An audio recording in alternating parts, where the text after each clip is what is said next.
로마서 9장 10절부터 23절까지 말씀 제가 읽도록 하겠습니다. 10절, 그뿐 아니라 또한 리브가가 우리 조상 이삭 한 사람으로 말미암아 임신하였는데 그 자식들이 아직 나지도 아니하고 무슨 선이나 악을 행하지 아니한 때에 택하심을 따라 되는 하나님의 뜻이 행위로 말미암지 않고 오직 부르시는 이로 말미암아 서게 하려 하사 리브가에게 이르시되 큰 자가 어린 자를 섬기리라 하셨나니 기록된 바 내가 야곱은 사랑하고 에서는 미워하였다 하심과 같으니라. 그런즉 우리가 무슨 말을 하리요? 하나님께 불의가 있느냐? 그럴 수 없느니라. 모세에게 이르시되 내가 긍휼히 여길 자를 긍휼히 여기고 불쌍히 여길 자를 불쌍히 여기리라 하셨으니 그런즉 원하는 자로 말미암음도 아니요 다른 박질하는 자로 말미암음도 아니요 오직 긍휼히 여기시는 하나님으로 말미암음이니라. 성경이 바로에게 이르시되 내가 이 일을 위하여 너를 세웠으니 곧 너로 말미암아 내 능력을 보이고 내 이름이 온 땅에 전파되게 하려 함이라 하셨으니 그런즉 하나님께서 하고자 하시는 자를 긍휼히 여기시고 하고자 하시는 자를 완악하게 하시느니라. 혹 내가 내게 말하기를 그러면 하나님이 어찌하여 허물하시느냐? 누가 그 뜻을 대적하느냐 하리니 이 사람아 내가 누구이기에 감히 하나님께 반문하느냐? 지음을 받은 물건이 지은 자에게 어찌 나를 이같이 만들었느냐 말하겠느냐? 토기장이가 진흙 한 덩이로 하나는 귀 쓸 그릇을 하나는 천이 쓸 그릇을 만들 권한이 없느냐? 만일 하나님이 그의 진노를 보이시고 그의 능력을 알게 하고자 하사 멸하기로 준비된 진노의 그릇을 오래 참으심으로 관용하시고 또 영광 받기로 예비하신 바 긍휼의 그릇에 대하여 그 영광의 풍성함을 알게 하고자 하셨을지라도 무슨 말을 하리요? 아멘. 이 시간 말씀의 제목은 택하심과 버리심입니다. 하나님의 작정 네 번째 시간이고 또 예정 두 번째 시간으로서 이제 저번 주에는 택하심에 대해서 했고 오늘은 택하심과 버리심 이 두 가지에 대해서 같이 증거를 하고자 합니다. 그래서 간단하게 말하면은 선택과 유기 이렇게 말할 수가 있습니다. 선택과 유기, 또 택하심과 버리심, 그리고 또 더 짧게는 이중 예정 이렇게도 말합니다. 그래서 선택과 유기 두 가지 다 택자와 불택자를 둘 다 예정했다 하는 그런 성경의 가르침을 따라서 이중 예정의 교리다, 선택과 유기의 교리다, 택하심과 버리심에 대한 교리다 이렇게 명칭을 일컫습니다. 그래서 오늘 제목이 이제 특별히 성경에 나온 대로 택하심과 버리심 이렇게 정했습니다. 하나님의 작정이라는 것은 다시 한번 복습 차원에서 말씀드리면 모든 것을 미리 결정하셨다. 모든 것을 미리 계획하셨다. 하나님께서 장래에 일어날 모든 것을 미리 결정하신 하나님의 계획이다. 모든 것에 대한 결정, 모든 것에 대한 계획 이렇게 짧게 말을 할 수가 있습니다. 그중에 예정은 이제 이성적 피조물에 대한 작정이다. 그래서 이성적 피조물에는 천사와 인간, 또 예수 그리스도가 있는데 특별히 택하심과 버리심은 그 예정 가운데서 이 인간에 대한 그러한 예정을 말하고 있는 것이죠. 그러면 택하신 자들은 반드시 구원을 받습니다. 하나님께서 창세전에 선택한 자는 반드시 하나님께서 믿음을 선물로 주셔서 그를 반드시 효력 있게 부르셔서 반드시 구원하시고 그 구원을 잃지 않게 하시고 반드시 영원한 하나님 나라에 끝까지 데려가시는 거예요. 그것이 택하심의 교리입니다. 그리고 버리심의 교리는 하나님께서 창세전에 어떠한 자는 그 완악함 가운데 버려두사 믿음을 주시지 아니하시고 또 은혜를 주시지 않아서 그가 그의 죄악으로 말미암아 멸망당할 것을 예정하신 것입니다. 그래서 버리셨다는 것은 그 죄 가운데 버려두어 하나님께서 자비로 그에게 은혜를 주시지 아니하시고 내버려 두사 그러하여금 영원한 멸망을 당하도록 그렇게 예정을 하셨다는 것이죠. 그래서 불택자들은 절대 예수를 믿을 수가 없습니다. 아무리 복음을 전해도 예수를 믿을 수가 없어요. 왜냐하면 하나님께서 그에게는 은혜를 주시기로 작정하시지 않았습니다. 그렇기 때문에 궁극적으로 이 선택과 유기에 대한 교리의 핵심은 어디에 있냐면 구원은 누구에게 있는가라는 질문의 답이에요. 구원은 누구에게 있는가? 선택과 유기에 대한 이 교리, 성경적으로 우리가 말을 하면 구원은 누구께 있어요? 하나님께 있어요? 인간에게 있어요? 하나님께 있다는 거예요. 구원은 어디에 있어요? 누구께 있어요? 하나님께 있다. 하나님의 절대 주권에 있다 하는 것이 선택과 유기 교리에서 가르치는 핵심 사상입니다. 그러면 우리가 이러한 의문이 들 수 있습니다. 바울도 그러한 질문들을 받은 거예요. 하나님이 그럼 불의하신 것이 아닌가? 누구는 택하고 누구는 버리기로 미리 정해놓으셨다면 그러면 어찌하여 하나님께서 믿지 않았느냐? 왜 죄를 행했느냐? 라고 그렇게 어떻게 허물하실 수가 있느냐? 하나님께서 긍휼히 여길 자를 긍휼히 여기시고 완악하게 할 자를 완악하게 하셨더라면 어떻게 그러한 것을 허물할 수가 있느냐? 이렇게 인간들은 자신의 생각과 교만한 마음을 가지고 질문할 수밖에 없습니다. 그러니까 이 성경의 말씀을 믿지 않는 모든 인간들은 반드시 그 질문이 나오게 되어 있어요. 어떻게 하나님께서 선택과 유기를 결정해 놓으셨고 믿을 자와 믿지 않을 자를 결정해 놓으셨더라면 어떻게 인간에게 왜 믿지 않았느냐 하고 책망하시고 너는 예수를 믿지 않았으니 영원한 형벌에 처해지겠다라고 어떻게 심판하실 수 있겠느냐. 하나님이 불의하신 것이 아니냐. 어떻게 하나님이 우리를 허물하실 수 있느냐. 허물하실 수 있다는 것은 허물을 책망하실 수 있느냐 이런 뜻이죠.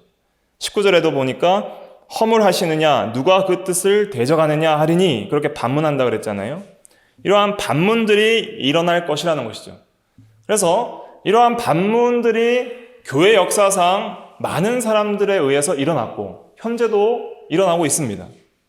그중에 대표적인 주의가 이제 아르미니우스라는 학자를 따르는 알미니안주의 신학이에요. 그 알미니안주의 신학을 따르는 교파는 감리교, 성결교, 오순절교가 대표적입니다.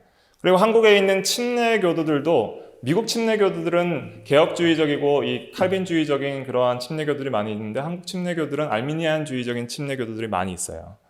그러니까 그들의 주장은 뭐냐면 하나님께서 인간을 선택할 때에 주권적으로 선택한 것이 아니라 인간이 믿을지 안 믿을지를 미리 예지하셔서 하나님은 전지하시기 때문에 인간이 하나님의 복음을 믿을지 안 믿을지를 미리 알고 믿을 자를 선택하고 믿지 않을 자를 선택하지 않으셨다 이렇게 말을 하는 거예요.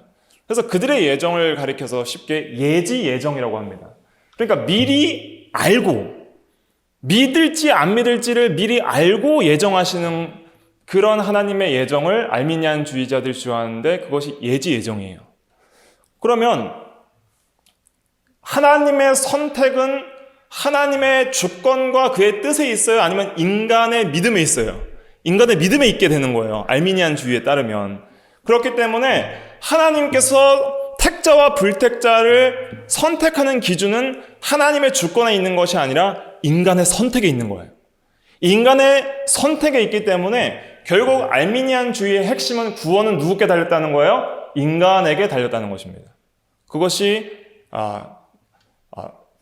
우리 소위 이제 개혁주의 또 성경대로 믿는 장로교 이 교리와 감리교나 이런 성결교나 오순절이나 알미니안주의적인 그런 교리와의 큰 차이점 중에 하나라고 할 수가 있겠습니다. 그러면 그 알미니안주의자들이 주장하는 핵심에는 뭐가 들어있냐면 인간이 스스로 선택할 수 있는 자유의지가 있다는 거예요. 그걸 전제하는 거예요. 우리는 전적 타락을 믿습니다. 그래서 성경대로 로마서 9장을 말하기 전에 먼저 로마서 3장에서는 바울이 의인은 없나니 하나도 없으며 선을 행하는 자도 없나니 하나도 없다고 이미 전제를 깔아놨어요.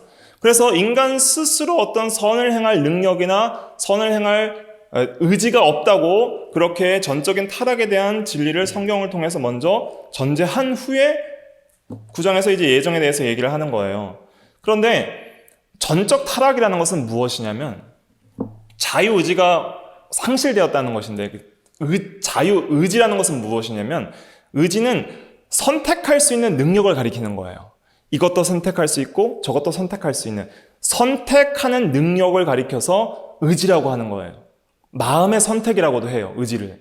근데 예수님의 복음을 사람에게 전할 때에 복음을 듣고 내가 복음을 믿을 수도 있고 안 믿을 수 있는 그 선택을 인간이 할 수 있다고 말하는 것이 알미니안주의인 거예요. 내가 나의 의지로 내가 복음을 내가 받아들일 수도 있고 안 받아들일 수도 있다 하는 것이 알미니안주의예요. 그런데 성경적인 개혁주의의 견해는 뭐예요?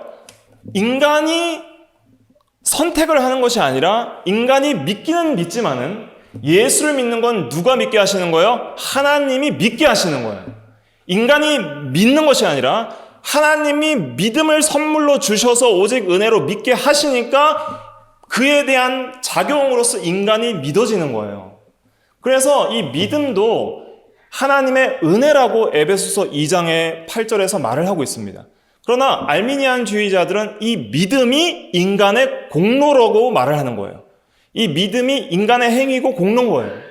그러니까 인간이 믿음을 가지면은 선택받고 구원받는 것이고 인간이 믿음을 갖지 못하면은 버려지는 거예요. 그러나 성경은 그렇게 증거하고 있지 않습니다. 에베소서 2장 8절 말씀 한번 찾아볼게요. 에베소서 2장 8절. 에베소서 2장 8절 신약 311페이지 8절에서 9절까지 같이 읽어보겠습니다. 8절에서 9절 시작. 너희는 그 은혜에 의하여 믿음으로 말미암아 구원을 받았으니 이것은 너희에게서 난 것이 아니요 하나님의 선물이라. 행위에서 난 것이 아니니 이는 누구든지 자랑하지 못하게 함이라. 여기서 하나님의 선물이라. 선물이라는 것은 값없이 거저 주시는 것이잖아요. 그 선물이 뭐냐면 믿음이고 구원입니다. 믿음과 구원이 다 선물이에요. 그래서 믿음도 은혜로 말미암아 선물로 주어지는 것이지 인간이 자기의 스스로의 능력으로 믿는 것이 아니에요. 그런데 이 알미니안주의자들은 뭐라고 얘기를 하냐면 어떻게 믿을 수 있냐, 그 근거를 하나님의 은혜라고 해요. 하나님의 은혜를 주장합니다. 감리교도들이나 그런 알미니안주의자들도 하나님의 은혜의 중요성을 주장을 해요. 하나님의 은혜를 주셔야 된다. 그래서 예수 그리스도께서 십자가에 못 박혀 죽으셨을 때 그의 죽으심은 택한 자들만을 위한 죽으심이 아니라 모든 인류를 위한 죽으심이다 이렇게 말을 하는 거예요. 그리고 하나님께서 복음을 듣게 하실 때에, 한 사람이 복음을 들을 때에 그 복음 안에는 성령의 은혜가 함께하기 때문에 복음의 능력을 강조하는 거예요. 그 사람들은 복음의 능력이 있기 때문에 누구든지 그 복음의 능력으로 자기가 선택할 수 있다 없다? 선택할 수 있다고 말하는 것이 알미니안주의입니다. 그래서 복음의 능력과 하나님의 은혜를 강조하면서 인간이 선택을 할 수 있다고 하는 거예요. 그런데 중요한 것은 거기에 뭐가 빠지냐면 하나님의 주권이 빠져 있습니다. 하나님의 오직 은혜로. 결국에는 궁극적으로 결국은 그렇기 때문에 자기가 처음에 예수를 믿었다 할지라도 내가 선택한 거기 때문에 마지막 때에 그 믿음을 버릴 수 있어요, 없어요? 버릴 수 있는 거예요. 그럼 내가 그 믿음을 버려버리면은 그 사람은 지옥에 가는 거예요. 그러니까 구원의 끝까지 구원의 그 영원한 구원의 경고성은 자기, 인간에게 달려있는 거예요. 영원한 구원은 인간에게 달려있기 때문에 인간이 구원을 잃어버릴 수도 있고 끝까지 구원을 받을 수도 있고 그것을 인간이 결정한다는 그 교리가 알미니안주의 교리입니다. 그래서 결국에는 하나님이 복음으로 부르시고 또 예수님께서 모든 사람을 위해 죽으셨기 때문에 모든 사람들이 자기가 선택을 할 수 있다는 거예요. 그래서 결국은 그 선택을 기준으로 결국은 결정적인 순간에 복음이 들렸을 때 인간이 선택할지 말지를 하나님은 미리 예지하시고 미리 아시고 선택한다는 것이 알미니안주의 교리입니다. 그런데 성경은 그렇게 말을 하고 있잖아요. 그런데 소위 알미니안주의자들은 이 칼빈주의 교리, 개혁주의 교리를 인간이 만들어낸 교리다 이렇게 말을 해요. 인간이 만들어낸 교리다 이렇게 말을 하는데 그렇지 않습니다. 사실은 성경에 있는 진리의 말씀을 체계화시켜서 교리화시켜서 그렇게 많은 개혁주의적인 신앙 고백들이 있는데, 그래서 이 알미니안주의의 후계자들이 이제 이 칼빈주의 교리를 반대해서 이 교리를 무너뜨리고 이제 그것을 수정해야 된다라고 주장을 한 사건이 1610년 소위 항론파라는 그런 항의파라는 그런 파들이 이제 칼빈주의 교리를 개혁주의 교회 안에서 반대를 했어요. 그래서 그들은 뭐라고 주장을 하냐면 항상 이 알미니안주의자들이 주장하는 것이 있어요. 칼빈주의 교리는 인간이 만들어낸 교리다, 이렇게 말을 하는 거예요. 그래서 인간이 만들어낸 교리를 따르면 안 되고 성경적으로 믿어야 된다, 이렇게 말을 해요. 근데 1610년에 항의파들이 그렇게 주장을 했을 때에 이제 이후에 이제 도르트 종교회의가 열려서 이제 도르트 신조가 만들어지거든요. 그래서 이제 이 교리를 칼빈주의 5대 교리라는 이 교리가 세팅이 되게 돼요. 그런데 사실은 그때 어떤 주장을 하게 되냐면 성경을 가지고 성경만을 근거로 해서 이 교리의 잘못됨과 발음을 성경을 근거로 해서 확인을 하자, 그렇게 주장을 해요. 그래서 도르트 종교회의 때 모인 신학자들과 목사님들이 다른 신앙 고백들이 있었어요. 벨직 신앙 고백서도 있었고 하이델베르크 신앙 고백서도 있었는데 그런 것들 다 치워버리고 먼저는 성경으로 이것이 진짜 알미니안주의 교리가 바른지 아니면 칼빈 개혁주의 교리가 바른지를 성경을 가지고만 우리가 검증해보자 하고 성경대로 검증을 해서 그렇게 이제 알미니안주의를 정죄하고 바른 칼빈주의 교리가 참 성경적인 해석이라는 것을 밝혀낸 것입니다. 근데 그런 역사적인 흐름들을 모르기 때문에 알미니안주의자들은 뭐라 그래요? 칼빈주의 교리가 인간이 성경을 배제하여서 만들어낸 교리다, 그렇게 말을 하는 거예요. 근데 전혀 그렇지 않습니다. 로마서 9장만 읽어봐도 여기에서는 이중 예정을 말하고 있고 인간의 선택과 유기, 이것을 확실하게 선포를 하고 있고, 그리고 이런 알미니안주의자들이 가질 수 있는 반문을 바울이 먼저 반박을 하고 있는 거예요. 이미 바울이 먼저 반박을 하고 있어요. 감히 네가 네게 하나님을 힘으로 하느냐 하고 그러한 의문사항들에 대해서 반박을 하고 있는 거예요. 그러면 왜 이런 알미니안주의적인 교리들, 또 그와 비슷한 그런 인간 중심의 구원 교리들이 나오냐? 교만하기 때문입니다. 인간을 하나님과 동등한 위치로 올려놓고 생각하면서 하나님을 인간이 감히 평가를 하는 거예요. 그러니까 그러한 교만한 마음과 인간의 지성과 인간의 어떤 생각을 의지하여서 하나님의 말씀을 논리적으로 설명하려는 인간의 그 교만이 이러한 잘못된 성경 해석을 낳게 되는 거예요. 그러니까 우리는 성경에 있는 대로 그대로 믿어야 됩니다. 그리고 성경에 있는 대로 그대로 믿되 우리가 확실히 다 이해하지 못하는 부분이 있어요. 그건 신비로 남겨놔야 되는 거예요. 신비란 건 무엇이냐면 그것은 모순이고 잘못된 것이 아니라 신비는 진리인데 인간이 현세의 인간의 이성으로 이해할 수 없는 하나님께 속한 영역인 그 진리를 신비라 그러는 거예요. 그러니까 삼위일체도 우리가 다 이해할 수 없잖아요. 그건 신비예요. 그건 진리지만 신비인 거예요. 다 이해할 수가 없어요. 우리가 영원한 세계에 하나님의 나라에 들어갔을 때 우리가 이것을 더 확실하게 이해할 수 있을 것입니다. 하지만 현세에서는 우리가 이 모든 것을 다 이해할 수가 없어요. 뭘 이해할 수가 없냐면 하나님의 주권과 인간의 책임을 다 이해할 수가 없는 거예요. 하나님이 주권적으로 다 선택하세요. 하나님이 주권적으로 믿을 자와 믿지 않을 자, 천국 갈 자와 지옥 갈 자를 다 선택을 하세요. 그러면 하나님의 주권이 다에 달려 있는데 그럼 인간의 책임은 없는가? 근데 성경은 두 가지를 다 가르칩니다. 먼저는 하나님의 주권을 선포를 해요. 하나님께 모든 구원이 달렸다. 근데 반드시 뭐하라? 믿어라. 인간의 책임도 강조하는 거예요. 성경은 하나님의 주권을 100% 강조하고 주권을 우선적으로 강조하지만 인간의 책임도 100% 강조를 해요. 그래서 하나님의 주권과 인간의 책임을 성경에서 증거하고 있고 그렇기 때문에 우리는 그대로 믿고, 그러나 우리가 완전히 이해되지 않는 부분은 신비로서 경외함으로 남겨두어야 하는 그것이 바람직한 것입니다. 그러면 하나님의 이 이중 예정에 대한 그 진리는 성경에서 뭐라고 하고 있는가? 먼저 10절부터 13절까지 먼저 이 리브가의 자녀에 대한 이야기 10절부터 13절 같이 한번 읽어볼게요. 10절부터 시작. 그뿐 아니라 또한 리브가가 우리 조상 이삭 한 사람으로 말미암아 임신하였는데 그 자식들이 아직 나지도 아니하고 무슨 선이나 악을 행하지 아니한 때에 택하심을 따라 되는 하나님의 뜻이 행위로 말미암지 않고 오직 부르시는 이로 말미암아 서게 하려 하사 리브가에게 이르시되 큰 자가 어린 자를 섬기리라 하셨나니 기록된 바 내가 야곱은 사랑하고 에서는 미워하였다 하심과 같으니라.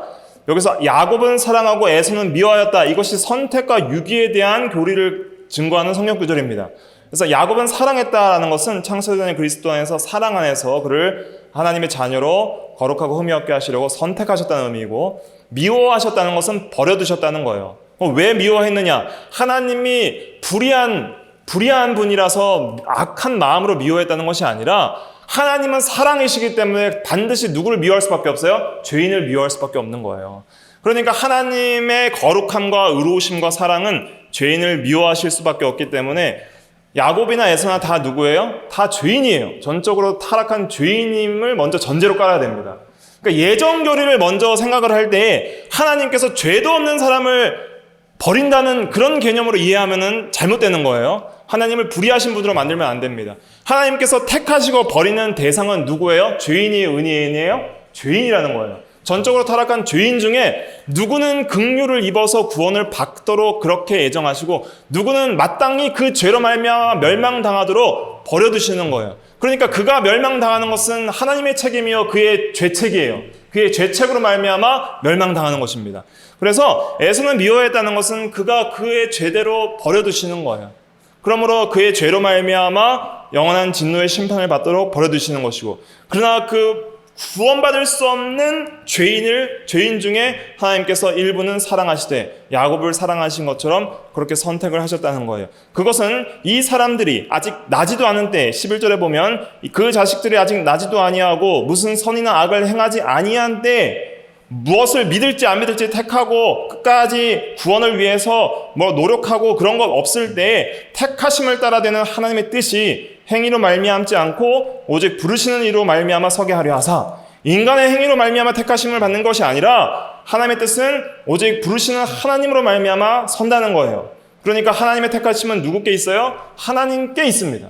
하나님의 절대 주권에 그 택하심이 있는 거예요. 인간의 행위에 있지 않아요. 더 정확하게 표현하는 것은 무엇이냐면 14절부터 16절에 나오는데 16절 말씀 같이 읽어볼게요. 16절 시작. 그런즉 원하는 자로 말미암음도 아니요 다른 박질하는 자로 말미암음도 아니요 오직 긍휼히 여기시는 하나님으로 말미암음이니라. 그 14절부터 읽어야 되는데 14절부터 제가 다시 읽어보면, 그런즉 우리가 무슨 말을 하리요 하나님께 불의가 있느냐? 그럴 수 없느니라. 야곱은 사랑하고 에서는 미워하였다. 그러면 하나님께 불의가 있는 것이 아닙니까? 왜 에서는 차별하십니까? 라고 그런 질문을 할 수가 있겠죠? 그런데 그럴 수 없느니라 먼저 선포하는 거예요. 모세에게 이르시되 내가 긍휼히 여길 자를 긍휼히 여기고 불쌍히 여길 자를 불쌍히 여기리라 하셨으니, 하나님이 긍휼히 여기고 불쌍히 여기는 것은 누구의 주권에 있어요? 하나님의 주권에 있다는 거예요.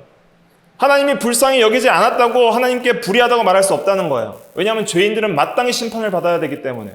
마땅히 심판받아야 마땅한 죄인들 중에 누구를 하나님이 자유롭게 자신의 깊으신 때로 누구는 불쌍히 여겼다고 해도 불쌍히 여기지 않은 자가 있다고 하나님께 불의하다고 말할 수가 없다는 거예요.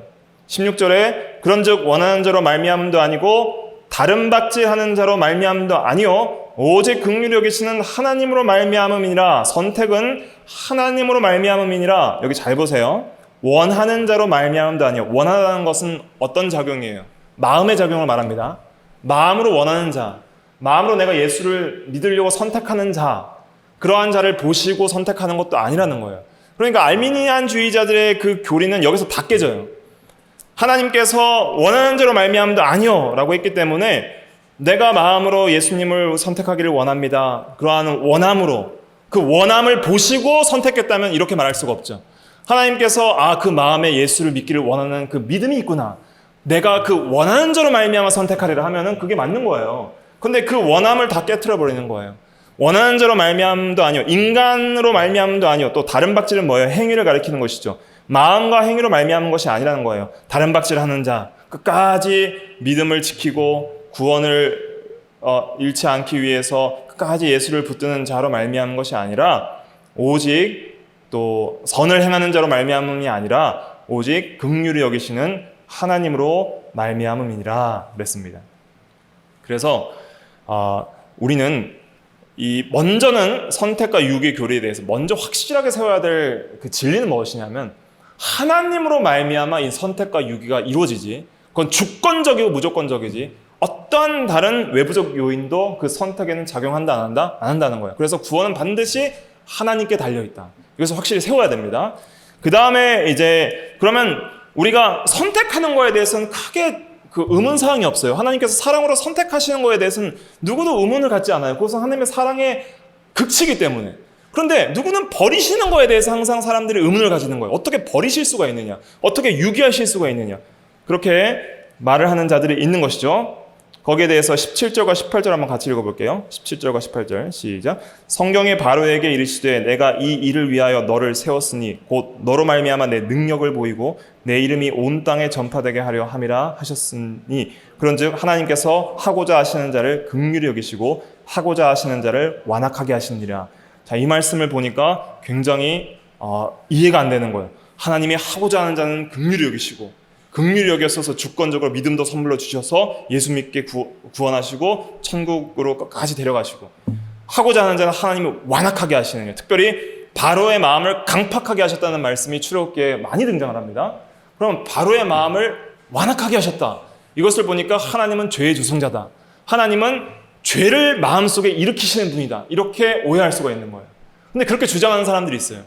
알미니안주의도 잘못됐지만은 중간이 성경 중심이라면 또 우측으로 잘못 처지는 그런 주의자들이 있는데 그 사람들을 소위 뭐라고 일컫냐면 하이퍼 칼빈주의자, 극단적 칼빈주의자라고 하는데 그 사람들은 인간의 책임은 전혀 강조하지 않고 하나님의 주권을 잘못 강조합니다. 그래서 어떻게 얘기를 하냐면은 하나님께서 선택도 주권적으로 선택하셔서 주권적으로 하나님께서 구원하신다. 그런데 유기도 주권적으로 적극적으로 버리셔서 그 마음에 죄악도 강제하셔서 하나님이 죄를 짓게 하는 분이다. 이렇게 말하는 극단적 칼빈주의자. 극단적이라고 보다는 이거는 아주 악한 반칼빈주의자라고 할 수 있는 그런 자들의 교리들이 있습니다. 그런 자들은 심지어 교회도 나오지 않으면서 나는 선택받았기 때문에 구원의 확신을 가져요. 그리고 전도도 하지 않아도 된다. 왜냐하면 구원받을 자는 하나님이 구원하실 거기 때문에 전도도 필요 없다. 구원을 위해서 우리의 구원을 이루어나가면 성화를 이루어나가기 위해서 말씀과 기도 생활 이런 것도 소홀히 하는 거예요. 왜냐하면 극단적이기 때문에 하나님이 선택하신 자는 반드시 구원하실 것이고 그렇지 않은 자는 악한 마음을 품게 하셔서 버리실 것이기 때문에 그렇게 또 잘못 주장하는 자들이 있다는 것이죠. 그러나 이제 여기서 이것을 어떻게 해석해야 되냐? 성경적으로는 어떻게 해석해야 되냐? 하나님께서 선택하시고 구원하시는 것은 하나님의 적극적 사역으로 해석을 해야 됩니다. 하나님의 그것은 적극적 작정이다. 적극적 작정이다. 이렇게 표현을 합니다. 구원하시는 하나님의 사역은 적극적 작정으로 인하여서 구원을 하시는 거예요. 그런데 이 유기하시는 것은 소극적 작정 혹은 저번에도 말씀드렸죠. 허용적 작정이라고 그래요. 그러니까 적극적 작정과 허용적 작정을 구분하셔야 됩니다. 그래서 우리가 예수 믿는 건 누가 믿게 하시는 거예요? 하나님이 믿게 하시는 거예요. 하나님이 믿음을 주시고 끝까지 예수를 부인할 수 없는 그런 믿음의 확신을 주셔서 끝까지 인내하게 하시고 하나님께서 구원을 완성시키시는 거예요. 적극적인 작정과 적극적인 하나님의 개입으로 하나님께서 우리의 구원을 주권적으로 이루어 나가시는 거예요. 물론 거기에는 내가 믿는 것도 포함이 돼요. 인간의 책임도 들어있어요. 내가 예수를 믿은 거예요. 내가 예수를 믿어요. 그래서 예수를 믿으라고 전도해야 돼요. 회개하고 예수를 믿으라.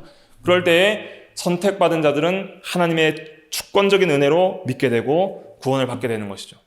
그런데 이 버리심 그리고 그들이 믿지 않도록 완악하게 하시는 것은 허용적 작정 혹은 소극적 작정이라고 표현을 해야 됩니다.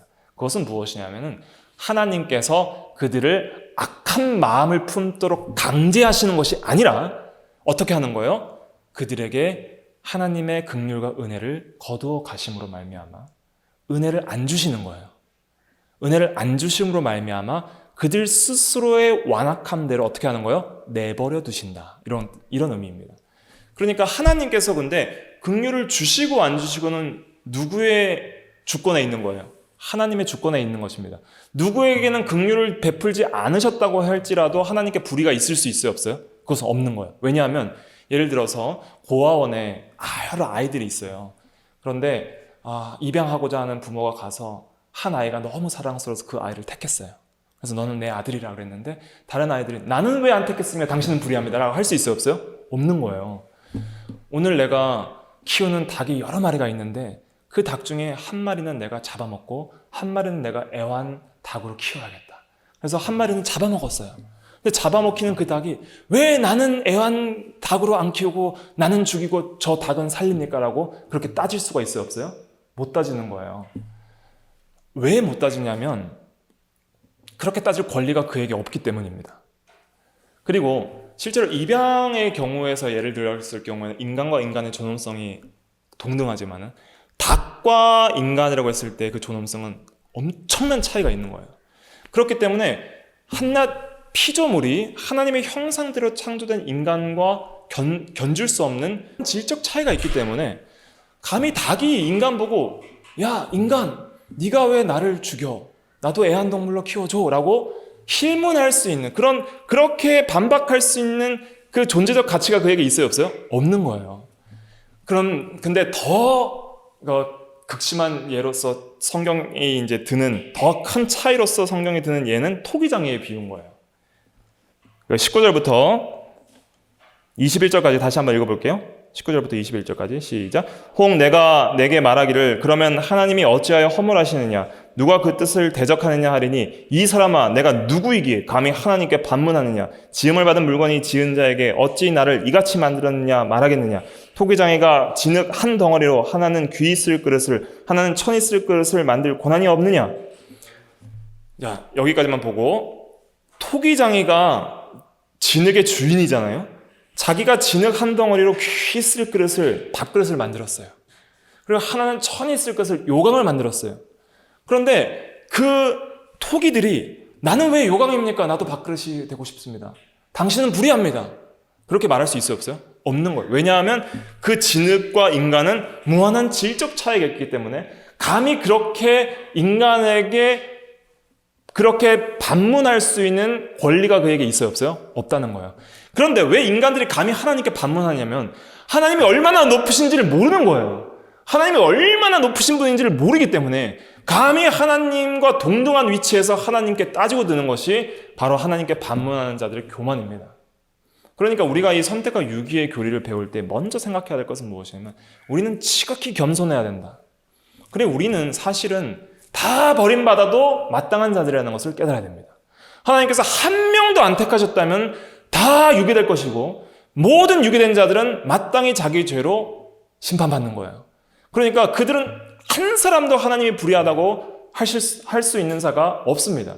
만약 우리에게 씨를 남겨두시지 아니하였다면 우리는 소돔과 고모라 같을 것이라고 29절에 말하고 있어요. 29절 한번 같이 읽어볼게요. 29절 시작. 또한 이사야가 미리 말한 바 만일 만군의 주께서 우리에게 씨를 남겨두지 아니하셨더라면 우리가 소돔과 같이 되고 고모라와 같았으리로다 함과 같으니라. 여기서 씨는 택한 자를 말하는 거예요. 비유적으로. 그런데 만약에 한 명도 택자를 안 남겨두셨다면 소돔과 고모라처럼 전부 멸망하였을 것이다. 그것이 인생의 그 상태예요. 인간의 죄악된 상태는 이런 상태라는 거예요. 사실은 하나님의 공의대로 한다면 불의하다고 하나님께 따지는 자들에게 할 수 있는 말은 하나님이 의로우시다고 믿느냐? 그렇다면 너희들은 다 멸망받아야 마땅한 자들이니라. 전부 버림받아야 마땅한 자들이니라. 그것이 너희의 존재다. 너희의 죄악된 상태다. 그런데 감히 그 중에 누구를 하나님께서 사랑하셔서 그의 택한 독생자를 통해서 구원하신들 네가 감히 하나님께 반문할 수 있느냐? 누구는 긍휼을 입었다고 한들 긍휼을 입지 못한 자들에 대해서 왜 하나님은 그렇게 하시냐고 네가 어떻게 감히 반문할 수 있느냐? 그렇게 선포를 하는 거예요. 바울은 하나님의 주권과 인간의 책임을 이해시키지 않고 있습니다. 여기를 잘 보세요. 바울은 인간이 그렇게 결정하지도 않았는데 하나님께서 그렇게 선택하셨더라면 어떻게 하나님께서 그렇게 선택하셨더라면 하나님이 불의한 것이 아닙니까? 할 때 그것을 이해시키도록 알미니안주의자들처럼 이해시키지 않았어요. 바울은 이해시키지 않고 두 가지를 선포했는데, 첫째는 성경의 증거를 통해서 긍휼히 여길 자를 긍휼히 여기고 완악하게 할 자를 완악하게 하시니라는 성경 말씀을 근거로 반문하는 자들을 반박했고, 둘째는 하나님의 창조주의 권위를 들어서 반박했습니다. 네가 감히 네 귀에 창조주 하나님께 대드느냐, 이렇게 그 권위를 들어서 그 반박을 짓눌렀지 절대로 이것을 이해되게 설명하지는 않아요. 왜냐하면 이것은 어떤 일정 부분은 우리가 이해할 수 없는 신비입니다. 신비해요. 그렇기 때문에 그 신비한 부분은 우리가 남겨두고 우리가 받아들여야 할 것은 하나님이 주권적으로 선택하시고 구원하신다. 그러나 구원을 잃는 자는 하나님께서 반드시 구원을 잃게 하시기는 하시지만은 그들이 구원을 잃어버리는 이유는 누구 때문이다? 그들의 죄악 때문이다. 그들에게 책임이 있다 하는 것을 우리가 성경적으로 확실하게 세워 나가야 되는 것이죠. 그러나 하나님께서는 버리시기로 작정된 자들을 오래 참으심으로 관용하신다는 그런 말씀을 또 하고 있습니다. 22절부터 23절 같이 읽어볼게요.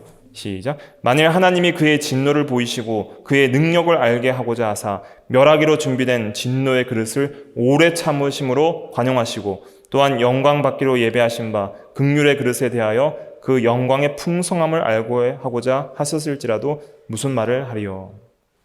이 두 가지 그릇이 있습니다. 귀 있을 그릇은 긍휼의 그릇입니다. 천 있을 그릇은 멸하기로 준비된 진노의 그릇입니다. 그런데 두 그릇은 뭘로 만들었어요? 토기로 만들었습니다. 토기로 만들었다는 뜻은 무엇이냐면 인간의 연약함과 육체의 연약함과 죄성을 가지고 있다는 상징적 의미가 있습니다. 그러니까 이미 토기로 진흙으로 만들었다는 것은 인간이 죄성을 가지고 있다는 그런 상징적 의미를 여기서 내포하는 거예요.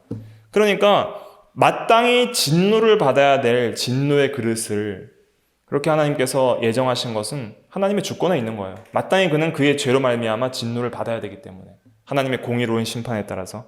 그러나 그 진노의 그릇도 어떻게 하셔요? 오래 참으심으로 관용하신다 그랬어요.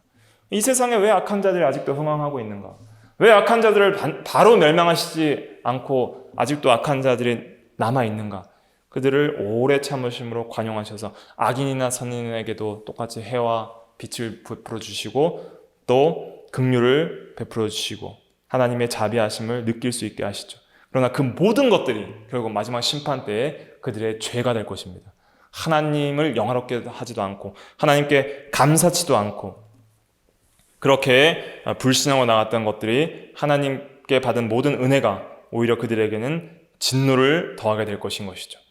그러나 영광 받기로 예비하신 바 긍휼의 그릇에 대하여 영광의 풍성함을 알게 하고자 하셨을지라도 무슨 말을 하리요. 우리는 우리가 선택받은 그 이유에 대해서 하나님의 뜻에 있잖아요. 그 선택받은 이유가. 이 선택을 생각하면은 하나님의 이 긍휼과 영광이 너무나도 풍성하다는 것밖에는 고백할 수 없는 거예요. 그러니까 선택과 유기에 대한 교리를 우리가 믿을 때 반드시 깨달아야 될 것은 선택과 유기의 교리의 목적이 있습니다. 왜 이것을 성경에서 하나님께서 우리에게 가르쳐 주셨는가? 선택과 유기의 택하심과 버리심에 대한 교리를 말하는 이유는 성경에 기록되어 있기 때문입니다. 성경에 기록되어 있고 성경에서 그것을 기록한 목적을 여기서 뭐라고 하냐면 하나님의 영광을 위해서 기록했다 그래요. 그러니까 하나님께서 정말 이해할 수 없는 그 놀라운 사랑을 죄인들에게 베푸신 그 사랑이 선택에서부터 있다 하는 것을 통해서 그의 은혜의 영광을 찬송하게 하려 하시며, 또 그러므로 말미암아 하나님께 영광이 되도록 하기 위해서 선택을 하셨다는 거야. 목적, 선택의 목적은 어디에 있어요? 하나님의 영광에 있고, 또 버리심의 목적은 어디에 있어요? 하나님의 영광에 있어요. 그의 오래 참으심으로 관용하시는데 결국은 하나님께서 이렇게 죄를 범하는 죄인들을 반드시 심판하신다는 하나님의 공의로, 하나님의 공의를 죄인들의 심판을 통해 드러내심으로 하나님은 악을 미워하시고 이렇게 의로우신 하나님이시다 하는 것을 선포함으로 말미암아 하나님께 영광이 되게 하는 거예요. 또 어떤 악한 자라도 감히 하나님의 능력에 대항할 수 없이 하나님의 그 전능하신 능력은 모든 악한 자들을 능히 심판할 수 있는 크신 능력이다 하는 것을 보여주는 것이죠. 특별히 절대 권력을 가진 통치자들은 자신의 능력을 신적 능력처럼 생각을 했습니다. 그 대표가 바로예요. 바로가 왜 이렇게 완악하게 됐을까요? 한번 생각해 보세요. 왜 그렇게 강팍하게 됐을까요? 10가지 재앙을 그렇게 내리는데도 끝까지 하나님께 대들잖아요. 왜 그렇게 대항할 수 있냐면은 그가 절대적인 권력을 가졌기 때문입니다. 권력을 갖게 되면 타락하게 됩니다. 왜냐하면 제지할 수 있는 그의 악을 제지할 수 있는 다른 권력이 없어요. 그래서 이 삼권 분립을 해서 행정부, 사법부, 그 다음에 국회, 이것을 삼권 분립을 통해서 자유민주주의를 세팅한 이유는 절대 권력을 없애기 위해서예요. 그것도 다 이 칼빈주의죠. 이거 성경적인 신학적인 배경에서 나온 그런 정치 제도입니다. 그러니까 절대 권력을 주어지면 인간은 다 어떻게 돼요? 부패하게 되어 있어요. 그러니까 우리가 하나님께서 완악하게 하신다는 의미를 이렇게 생각해야 됩니다. 하나님께서 이 완악하게 하신다는 것은 하나님께서 악을 제어할 수 있는 은혜를 거두어 가신다는 뜻이에요. 악을 제어할 수 있는 은혜를 거두어 가신다. 그러니까 예수 안 믿는 사람들도 꽤 선해 보이는 사람들이 있잖아요. 그런데 그 사람들에게 하나님께서 주시는 은혜가 있어요. 그것을 일반 은혜라고 해요. 교리적으로는. 그런데 그러한 일반적인 은혜들을 통해서 악을 제어하게 하심으로써 어떠한 은혜를 주시냐면은 악을 제어할 수 있는 어떤 은혜를 주시냐면 양심, 또 사회의 어떤 법, 또 국가의 어떤 제도와 질서, 또 다른 사람들의 어떤 견제, 이런 것들을 통해서 이렇게 살면 안 되지. 도덕적 양심과 국가 사회의 어떤 제도와 법, 그리고 다른 사람의 견제를 통해서 내가 이렇게 하면 안 되지. 제지를 받고 악을 행하고 싶어도 못하게 만드는 거예요. 그런데 그런 은혜들을 제거하시면 극도로 악해집니다. 그게 절대 권력자들의 특징이에요. 히틀러, 또 레닌이나 특별히 이제 구약 성경에는 바로, 또 로마 황제들, 이런 사람들은 자기가 법 위에 있어버리고 또 어떤 다른 국가 권력이나 다른 사람이 자기의 양심이나 자기의 행위를 제지하지 못하게 그렇게 함으로써 절대 권력을 가지고 교만해지면 어떻게 돼요? 마음껏 죄를 짓는 거예요. 마음껏. 그러니까 여러분들도 저도 겸손해야 되는 게 뭐냐면, 만약 우리가 아무런 제지 없이 악을 지을 수 있는 어떤 조건이 허락이 된다면 우리는 어떻게 될 줄 알아야 돼요? 완전히 완악해질 수밖에 없는 그런 죄인이라는 것을 깨달아야 됩니다. 만약에 우리가 하나님의 은혜가 완전히 거두어져 간다면 모든 타락한 죄인들은 극도로 완악해질 거예요. 근데 왜 이 국가사회가 그 정도로 완악해지지 않느냐면 하나님께서 보호하시는 그런 제지하시는 은혜가 있기 때문이에요. 그런 예 중에 하나가 창세기 20장 6절에 나오는데, 아비멜렉이 권력을 가졌지만은 그가 이제 아브라함의 아내 사라를 누이라 했을 때 그를 범할 뻔했어요. 그런데 하나님이 그를 못 범하게, 범죄 못하게 막으시는 그런 사건이 일어나는 게 창세기 20장 6절에 나옵니다. 20장 6절을 제가 읽어드리면, 하나님이 꿈에 또 그에게 이르시되 네가 온전한 마음으로 이렇게 한 줄 나도 알았으므로 너를 막아 내가 내게 범죄하지 아니하게 하였나니, 그랬습니다. 그래서 하나님이 막아서 범죄하지 못하게 하는 그런 은혜들이 있어요. 그건 구원에 이르게 되는 은혜가 아니라 일반 은혜라고 합니다. 그러한 것들을 그런 은혜들을 다 거두어 가시면 극도로 완악해지는 거예요. 바로가 그렇기 때문에 하나님 외에는 감히 그 완악함을 대적할 자가 없었던 거예요. 그래서 하나님이 10가지 재앙으로 그 전능의 오른손으로 그를 누르실 때, 그 하나님의 그 놀라운 능력이 나타날 때 감히 그 절대 권력을 가진 바로 왕도 하나님의 능력 앞에는 절대 설 수 없다는 것을 하나님이 보여주심으로써 그 하나님의 이름이 온 세상에 전파됐던 것이죠. 우리가 전시 상황이나 또 우리가 공산주의자들이 우리나라를 점령했을 때 막 사람들을 죽이는 일들이 있잖아요. 또 전시 상황에 법이 제지할 수 있는 효력이 상실되고 국가와 사회 질서가 무너질 때 사람들이 극도로 완악해지는 것을 우리가 볼 수 있잖아요. 그래서 폭동이 일어나고 여러 가지 살인, 강간, 절도, 이런 것들이 그냥 비일비재하게 일어나는 그러한 무정부 상태를 볼 수 있는 거예요. 그러니까 그런 것들은 하나님께서 그러한 악을 제지하는 은혜를 거두어 가셨을 때 일어나는 일이다 할 수가 있는 것이죠. 그래서 그런 관점에서 우리가 볼 때 버리심이라는 것은 무엇이냐 하면은 하나님께서 이러한 특별한 은혜들, 구원받을 은혜들을 거두어 가시는 거예요. 그렇다고 일반적인 은혜를 다 거둬가시진 않아요. 어느 정도 도덕적 양심을 따라 사회에서 선하게 살 수 있지만은, 그러나 하나님을 알고 하나님을 사랑하고 예수를 믿고 그렇게 구원받을 수 있는 그러한 특별한 은혜를 주시지 않기로 작정하셨다는 거예요. 그래서 우리는 특별 은혜와 일반 은혜를 구분해야 됩니다. 특별 은혜라는 것은 구원을 받게 하시는 은혜를 가리키는 거예요. 그 은혜를 하나님께서 안 주시기로 작정하셨다는 거예요. 그 육이라는 것은. 그런데 이제 알미니안주의자들은 뭐라고 하냐면 선행적 은혜라 이렇게 말을 하는데, 모든 사람들에게 보편적으로 하나님께서 선행적 은혜를 주었기 때문에 인간이 선택을 할 수 있다는 거예요. 모든 사람들이 자기가 선택을 할 수 있다. 그러나 하나님께서는 일반 은혜는 모든 사람에게 주시지만은, 그러나 특별 은혜인 구원을 효력 있게 받게 하시는 그 은혜는 누구에게는 주지 않아요? 버리신 자들에게는 주지 않는다. 하나님께서 긍휼히 여기시는 그 자에게만 특별한 은혜를 주셔서 반드시 구원하신다.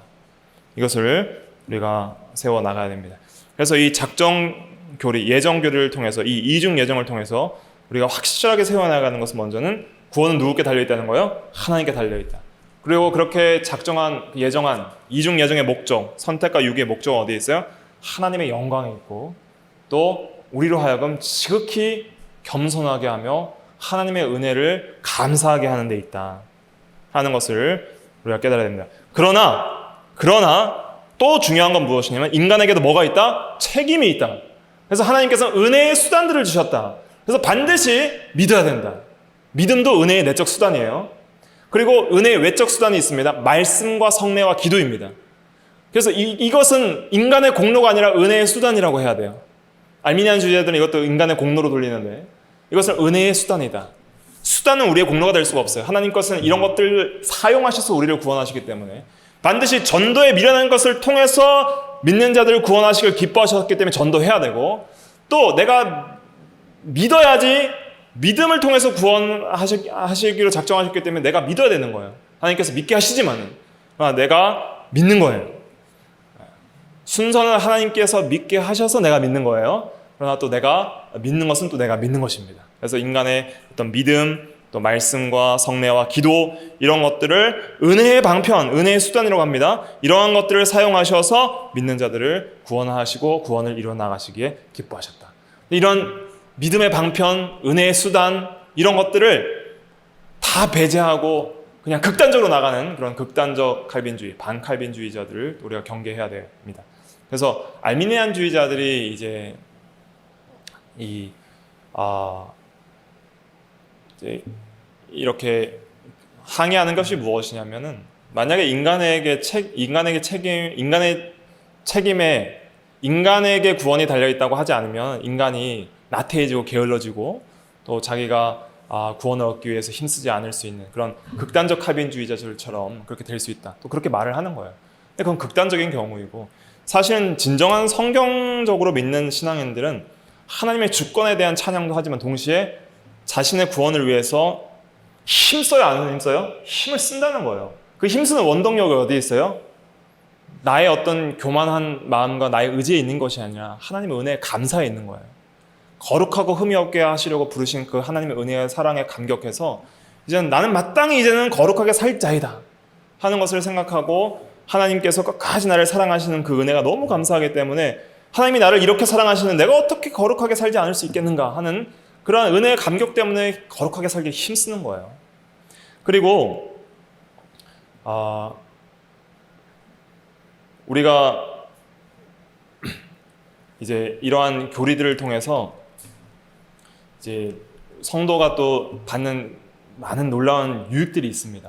그런 유익을 위해서 하나님께서 이 교리를 성경에 또 기록하셔서 우리에게 가르쳐 주셨는데, 그런 유익들에 대해서는 또 앞으로 또 이어서 다음 시간에 살펴보도록 하겠습니다.